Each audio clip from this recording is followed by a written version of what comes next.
Whoever told you that everyone has to like you? Well, that question stopped me in my tracks 25 years ago. And today, I'm going to tell you why it matters for every child in your life. My name is Linda, and this is a story behind Heartlight Learning. I don't have any major complaints about my childhood. My parents were kind, hardworking people who did their best raising 6 children on a working class income in a small New England town. I was the oldest, Mom's assistant in all matters. We all turned out to be good parents and citizens ourselves. And yet, I carry a wound, the fear of rejection. I don't know exactly where it started. Maybe it was an innocent remark from someone I trusted. There was that time Uncle Bill said something about my belly. Maybe it was the accumulation of "you're not good enough." Those messages you get from school, from TV, from books, magazines. We didn't have the internet back then, but we had plenty of other sources telling us we were lacking.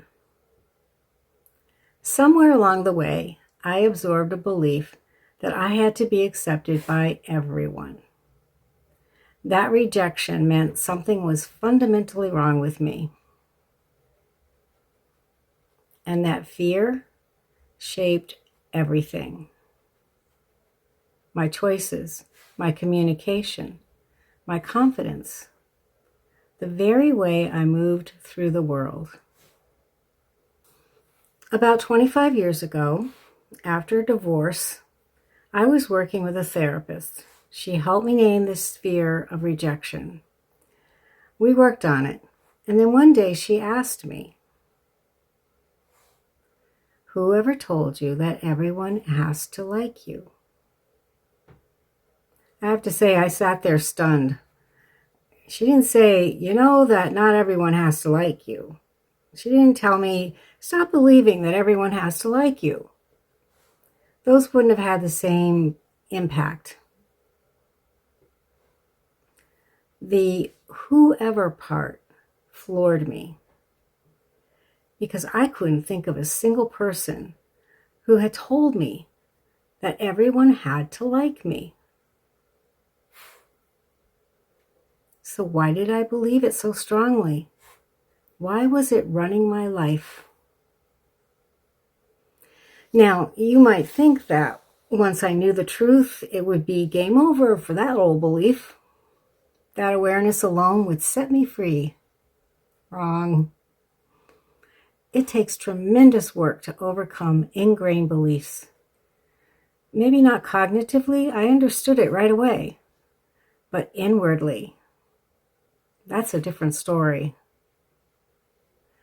This belief I had was visceral, a reaction ripe and ready to perform at any triggering moment. And here's the honest truth. It still happens. Not as much, but definitely for very important matters. That self-doubt comes forward loud and clear.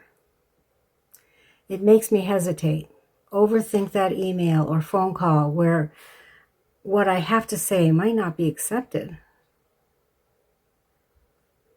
My need for external validation rises up. And then I stop. I become aware, I breathe, and I express my own internal validation, acceptance, and respect. It's a chore, but it's necessary to be a healthy, functional adult. But here's the question that haunts me, the question that led me to create Heartlight. Wouldn't it have been monumentally wonderful if I had never had to endure this in the first place? What if there had been adults in my life who understood that innocent remarks land like stones in a child's heart? What if I had grown up in environments where I learned through curiosity or wonder instead of criticism? What if no one had ever planted the lie that I had to be perfect, that everyone had to like me, that rejection meant I was fundamentally flawed? That's a different childhood. That's a different life.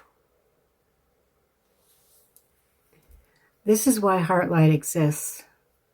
Not to fix wounds after they form, though that work is necessary and important, but to create learning environments where those wounds don't form to begin with, where children learn that mistakes are information, not indictments, where questions open doors instead of exposing deficiencies, where being human is enough.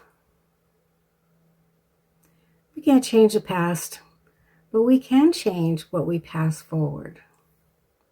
I'm Linda, and I believe that learning without criticism isn't just possible, it's essential for every child, for the adults they will become. Essential. Welcome to Heartlight, where we learn a better way.